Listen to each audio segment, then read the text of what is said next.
As far as the army were concerned, any escaping slaves who tried to attach themselves to the army were just an encumbrance in general.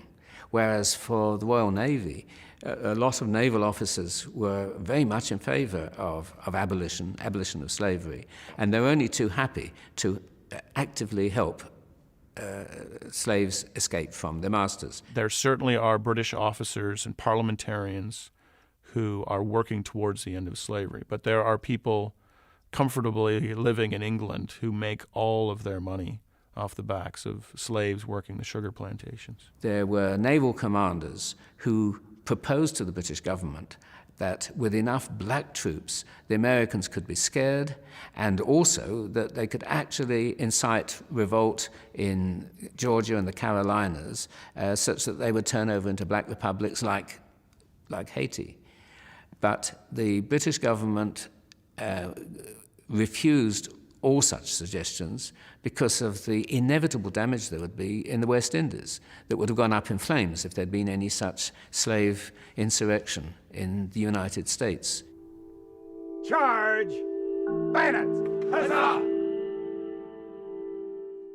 It's now estimated that over 4,000 people, refugee slaves, made their way to British ships or to posts that the British controlled for short periods of time. So many come aboard these British warships that they actually form companies of colonial marines. There was a history of this same involvement in 1770s when they had the initial American Revolution. So this whole promise by the British of offering freedom to slaves is an old story on the Chesapeake. It started with the Ethiopian troops that were enlisted during the War of 1776, and it carried forth. They proved to be, of course, very enthusiastic.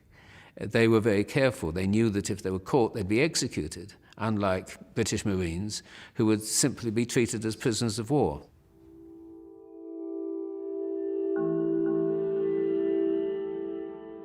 But that doesn't mean that there aren't large numbers of free blacks who serve in the American military. Probably at one point, over 20% of the U.S. Navy, certainly those serving on the Great Lakes, are black troops. They were happy to be there fighting on the understanding that afterwards they would be given land as free farmers. And I see that as a manifestation of their true Americanness. The United States Navy at that time had people of color, and I think one of the things that really set the groundwork for it was the international nature of the sea. As people have traversed the oceans of the world, they have always connected with the various coastlines, trying to gain local knowledge. These are things that I think that led the Navy to have a high percentage of people of color.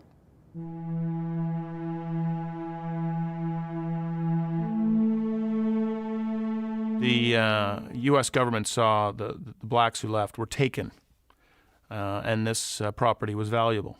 And at the end of the war, the United States government asked to be compensated because these are property, and the British don't pay.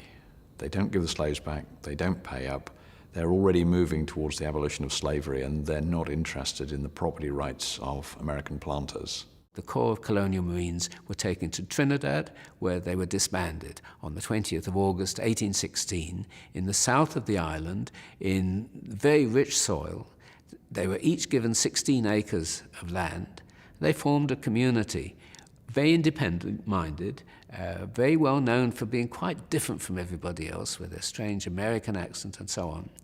And the community still relishes its origins in America. They're known as the Americans. Some of the slaves that actually took up the offer of the British were promised freedom in Nova Scotia, Halifax, in North America. The record does show that there were some slaves that ended up in Nova Scotia, the dead of winter. I think it was a lot of hype with the promises, and many of them found that things were not as rosy as the British pamphlets had indicated. What is not at all clear is what proportion of the slaves who were within reach of the British actually chose to escape. Now, they were told by their masters that if they went away with the British, they would simply be sold back into slavery in the West Indies, which would be a good deal worse than slavery in the Chesapeake.